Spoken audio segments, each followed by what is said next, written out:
Okay, so today I'm going to talk to you about the cordless drill and the cordless impact. Okay, this is the drill, this is the impact. Okay, typically we will use the impact for driving in screws. We use the drill for either drilling holes or driving in screws. Okay, so first things first, there's a little button on the battery. I push that down, okay, and I can slide the battery out. All right. And they both take the same type of battery. All right. Here's the charger, and it just slides in like so, and you see the light that says it's charging. Okay. Now, what we don't want is to be in the position where we have a lot of work to do and all of our batteries are dead because no one charges them up. Okay. So make sure that anytime a battery goes dead, it goes right on the charger. Okay. So we're going to talk about how to change a bit in each device. Okay. So here I have what's called a bit holder. All right. This is going to hold a bit that's going to drive a screw. Okay. If I'm going to put it in the drill, then I hold it in the jaws of the chuck. Okay. And I'm going to turn right here. I'm going to turn the keyless chuck. If I'm looking at the end of it, I'm turning it clockwise. Okay. And that tightens it. The bit's in there. Okay. If I want to loosen the bit, it's the exact opposite of that. I'm going to turn the keyless chuck counterclockwise to loosen the bit. Okay. And then we can put, you know, our bit in the bit holder. Okay. And we're ready to drive a screw. I like using the magnetic bit holder because it makes it easier to control the screw once it's on the bit. It magnetizes, this is magnetic, and it kind of magnetizes the bit and helps hold everything in place. Okay, so if I want to put that same bit in the impact, okay, then I'm just going to push that in, okay, like so. All right, but if I want to take it out, I need to pull this out right there. I'm going to pull that out, and then I can release the bit. Okay, so question is, which bit do I use? All right, well, most of the screws that we have are these ceramics screws with a Torx head, okay? And you're shorter, and it says on the box, okay, that it takes a T20 bit. That means it takes a Torx bit.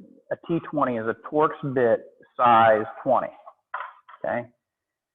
And this is going to be difficult for you to see, but every bit is marked.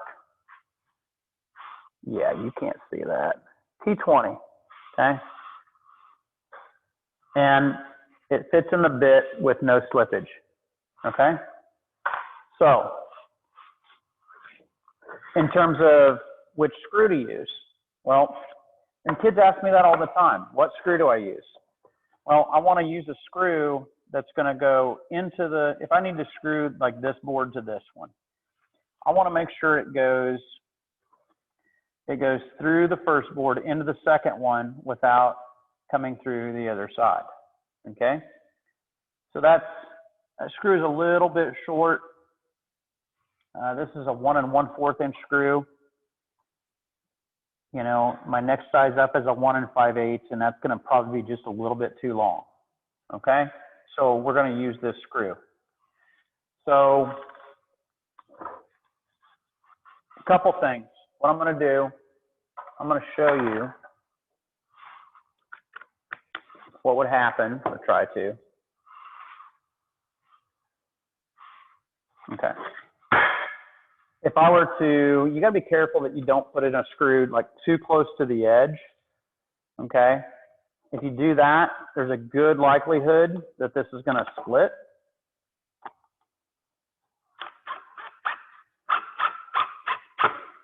Okay? And you can see what it did to the board. It split the board, okay? And I see kids do that a lot. You don't need to be that close to the edge. You need to come in, you know, about 1 inch from the edge or so, all right? The other thing that's going to help prevent splitting is if we pre-drill a hole before we put the screw in, okay? So what I'm doing here, I'm using the drill the way it's meant to be used here.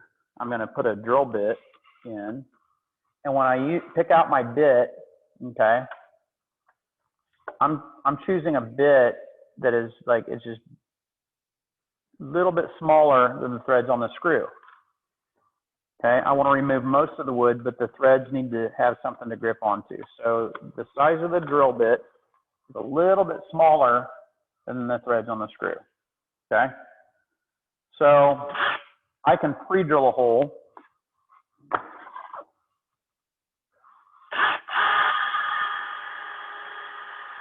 Okay, and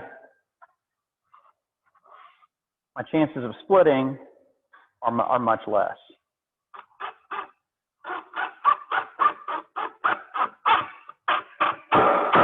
You notice I don't just go full speed in there. I take it usually pretty slow, okay? And that screw is set the way it should be. It's just barely below the surface, okay? It's not sticking up. The boards are tight together. That's what we want, okay? So remember, obviously, and we can also use the drill as a driver. I already showed you that. I can also use it as a driver. The drill does have more than one speed, okay? For typically drilling in, in wood, it's okay to use high speed. If I'm going to use this as a driver, I want to turn it to low speed, okay? And then I also want to turn the clutch on it down. If it's on drill, it means it's going to drill a hole and nothing like, there's no clutch that it engages at a certain torque setting. I can turn that down, okay? And that'll allow me to set screws to a certain depth without snapping them off.